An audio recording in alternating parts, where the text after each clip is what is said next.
ada talk show di Radio Start 102,6 FM. Assalamualaikum warahmatullahi wabarakatuh. 102,6 FM, saturasi suara satu kata penuh makna pasti selalu di hati. Mengudara dari Studio 3, lantai 3 Gedung Start FM di Jalan AM Dalama Penyambungan, pagi Madinah pagi. Baik sahabat Start FM, hari ini saya Ika Rodiah Putri telah bersama Ibu Faridah sebagai penyuluh narkoba ahli muda BNN Madinah. Di mana hari ini kita akan berbincang-bincang seru dengan talk show interaktif dengan tema Desa Bergerak Desa Indonesia Bersih Narkoba.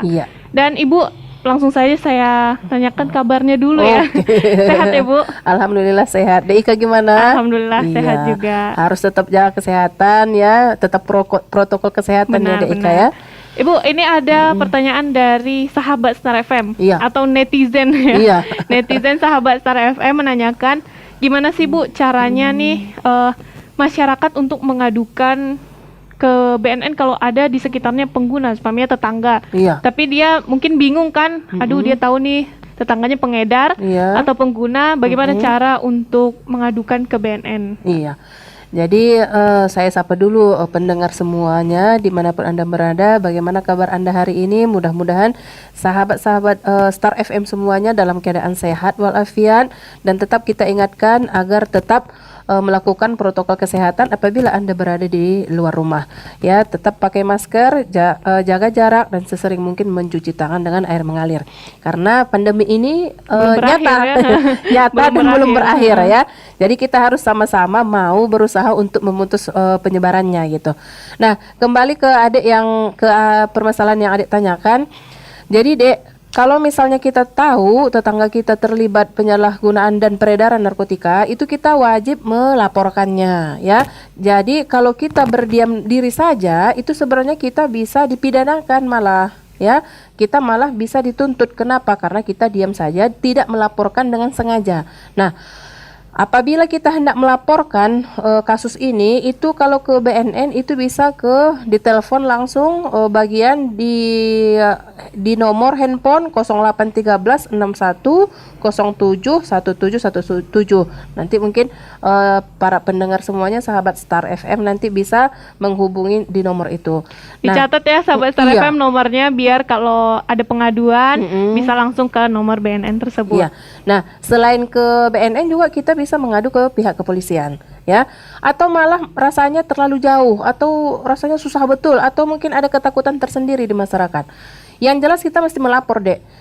Setidak-tidaknya kita harus melapor ke perangkat desanya dulu ya. Nanti perangkat desa nanti akan menghubungkan ke pihak yang berwajib ya, atau dari kepala desa mungkin nanti dia akan menghubungkan ke kecamatan atau langsung ke BNN ya. Karena itu yang jelas jangan diam di saat melihat ada tindakan penyalahgunaan dan peredaran gelap narkotika Dek gitu. Nah Bu, lanjut ya. Ada pertanyaan masih dari sahabat Star FM. Sejauh mana sih BNN sudah mengatasi adanya narkoba di Mandailing Natal ini?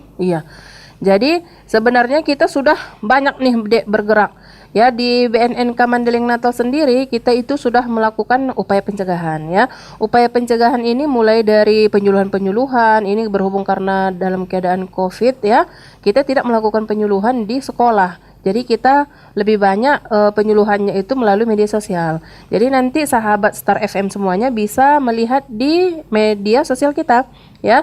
Baik dia di Facebook, nama Facebook kita itu adalah BNN Kabupaten Mandailing Natal. Sementara kalau untuk Instagramnya bisa dilihat nanti info BNN _Kap_ Mandailing Natal. Nah, di follow ya sahabat Star FM biar informasi-informasi yang tersampaikan informasi-informasi yang bermanfaat sampai ya. Bukan cuma gosip-gosip selebritis doang. Satu lagi ya, kalau untuk YouTube-nya ya kita ada di Madinah Bersinar. Madinah Bersinar sahabat-sahabat semuanya. Kalau rasanya kurang lagi, siapa tahu nih kan kuota banyak nih. Karena banyak kuota main YouTube terus kan, daripada informasi yang tidak jelas yang diambil. Bisa nanti sahabat-sahabat Star semuanya follow ataupun lihat misalnya untuk Sumut Bersinar Ya, itu juga YouTube BNN Provinsi Sumatera Utara. Atau kalau tambahannya lagi ada Humas BNN RI di Facebook, di Instagramnya ada info BNN RI. Untuk Jadi lebih dia luasnya ya, Bu. dia khasnya kalau Instagram, kalau kita ngebukanya melalui Instagram, kita lihat pakai info saja dulu, ditulis info BNN gitu. Itu nanti keluar semua tuh, entah BNN RI, entah BNN Provinsi Sumatera Utara, entah BNN Kabupaten Mandailing Natal. Tapi ada infonya dulu diketikkan, barulah nanti keluar semuanya pilihannya gitu. Di situ kita sudah sangat banyak sekali mengedukasi masyarakat, sangat-sangat banyak sekali informasi yang kita berikan di situ.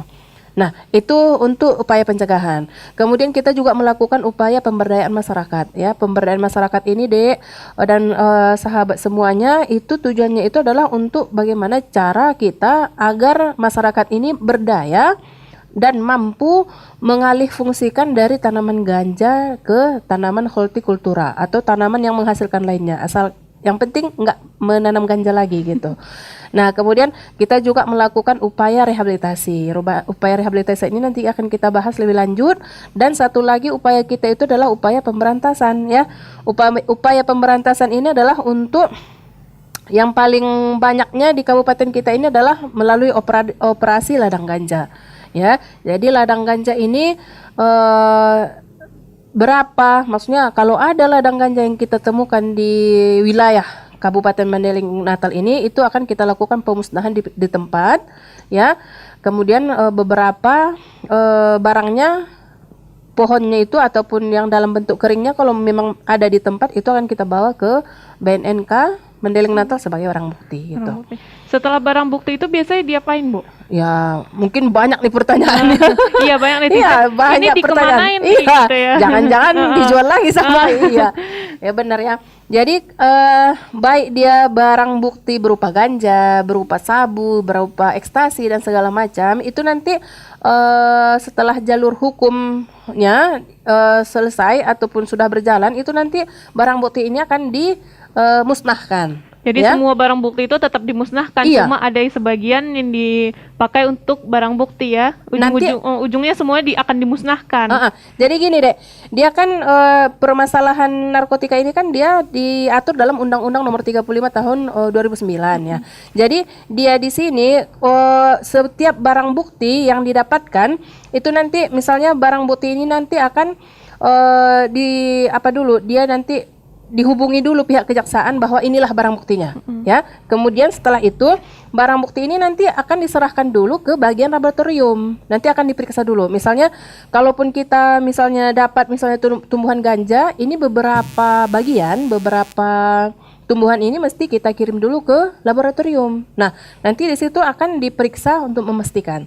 Barulah nanti ini semuanya proses ini selesai, barulah nanti kita lakukan pemusnahan sampai tak ada sisa.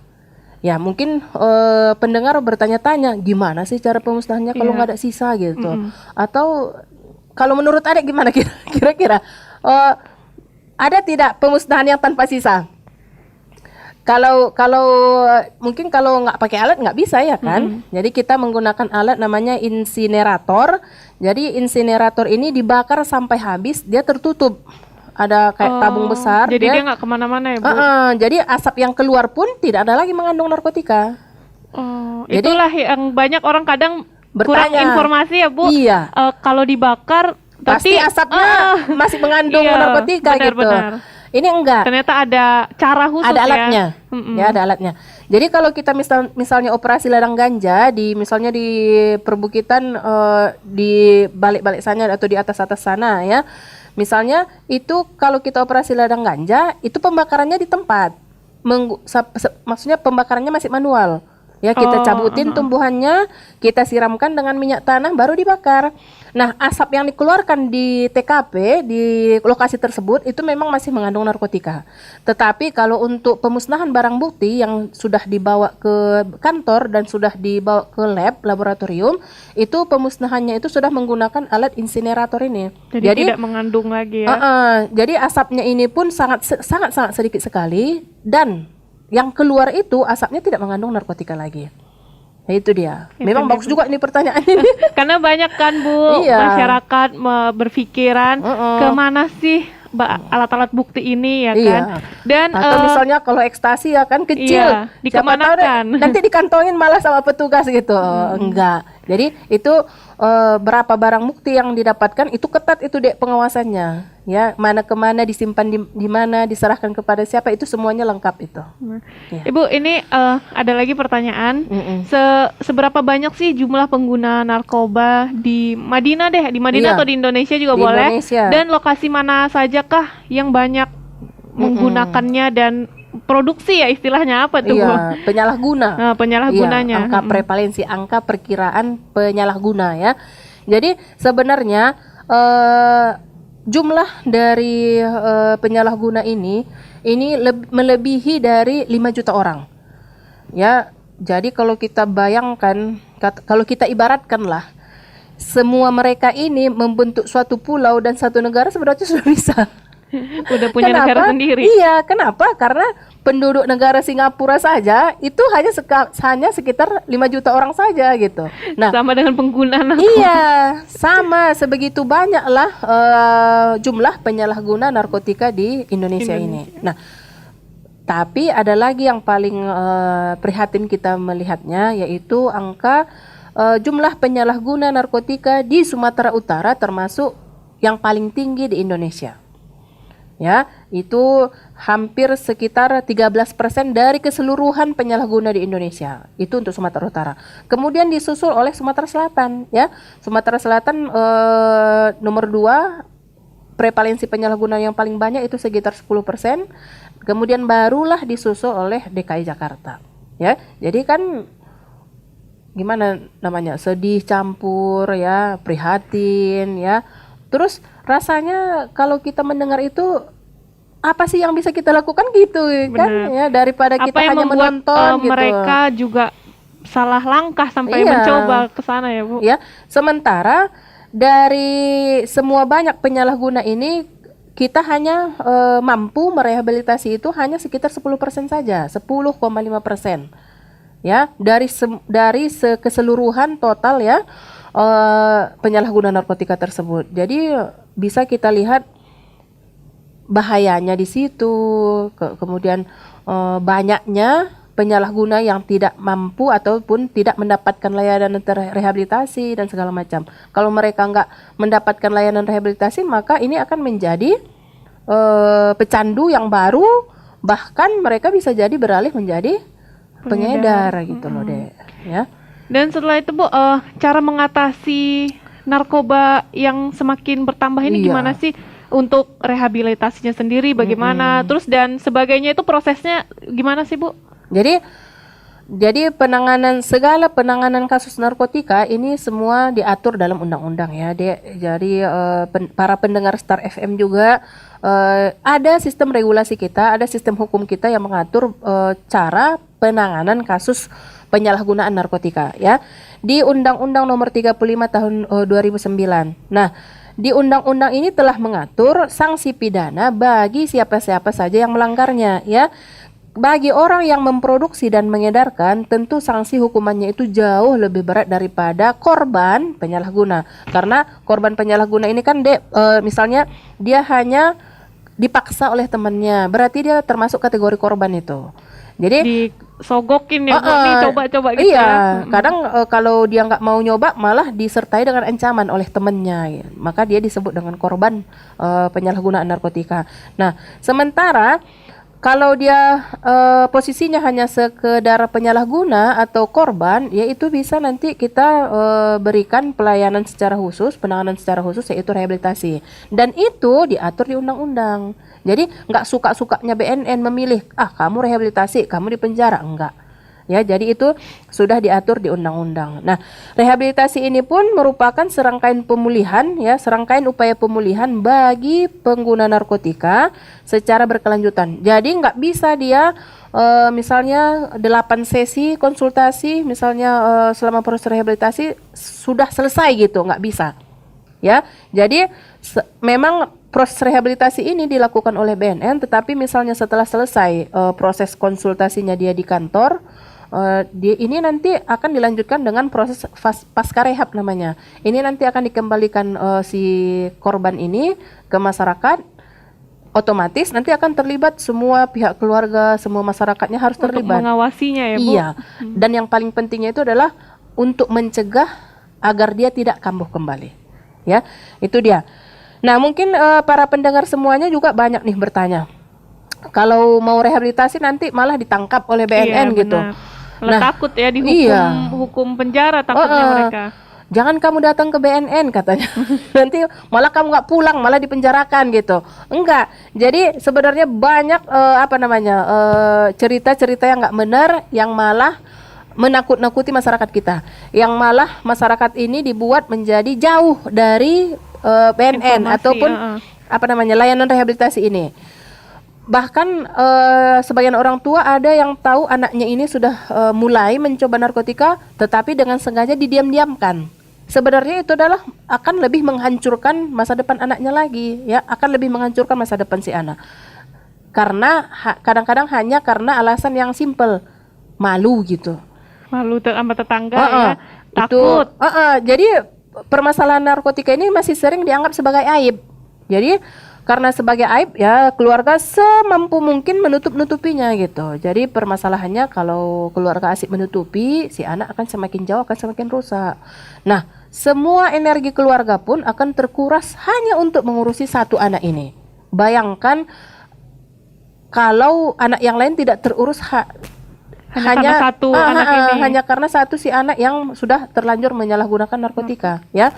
Nah, itu akan lebih mudah permasalahannya apabila si keluarga ini dengan berbesar hati, malu sedikit, tetapi hanya sebentar datang lapor diri, melaporkan anaknya ke BNN agar mendapatkan layanan rehabilitasi. Nah, jadi ini Dek, dan pendengar semuanya, layanan rehabilitasi ini dia ditanggung pemerintah pembiayaannya, alias gratis gitu. Jadi jangan takut, ya.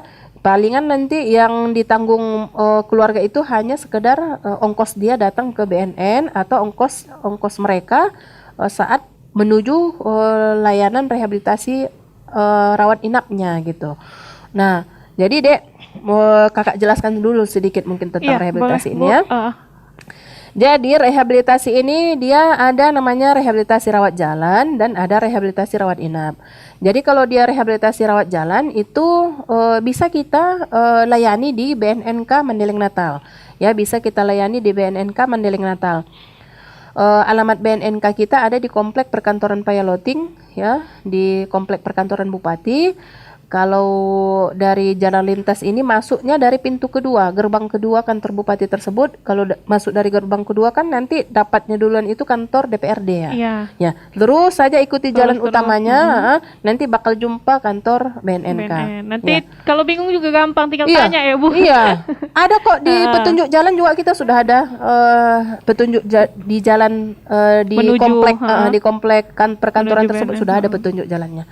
Nah, kemudian kalau dia rawat jalan itu, kalau misalnya si adik ini berstatus masih pelajar, itu tidak akan mengganggu proses pembelajaran dia. Nanti akan kita diskusikan kapan dia sempat, jam berapa, hari apa.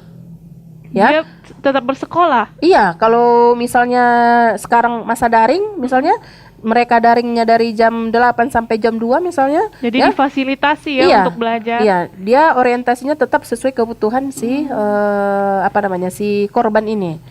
Nah, kemudian caranya itu mereka datang berkunjung ke BNN, nanti ada beberapa sesi konsultasi.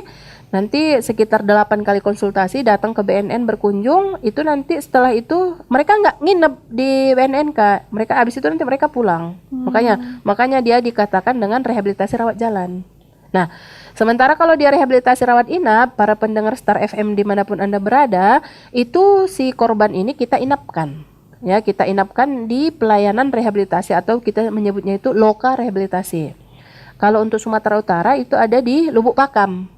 Ya, kalau misalnya di sana penuh waiting list atau ada kita daftar tunggu, sementara kebutuhan si korban mungkin mendesak, bisa kita kirimkan ke Batam kalau di sana masih kosong, bersedia menerima. Atau mungkin malah lebih jauh lagi, misalnya bisa juga kita kirimkan nanti ke pusat rehabilitasi BNN Republik Indonesia, yaitu yang di Bogor, ya, Lido. Bogor. Nah itu dia sahabat Star FM, udah cukup menjelaskan atau belum ya? Buat kamu nih sahabat Star FM yang mau tanya-tanya BNN, boleh langsung aja ke Instagram Radio Star FM ya, di Radio Start 102,6 FM, atau di Facebook kita ya, di Radio Start FM 102,6 FM Panyambungan. Atau mungkin di YouTube kita ya, bisa langsung komen di bawah video ini nih, jadi langsung tanya-tanya ke BNN. Nah sahabat Star FM, itu dia bincang kita hari ini, talk show interaktif kita. Sayangnya harus kita akhiri ya Bu, karena sudah waktunya kita sudah habis ya. Dan sahabat Star FM jangan kemana-mana, karena setelah ini Ika masih akan tetap menemani kamu. Assalamualaikum warahmatullahi wabarakatuh. Horas.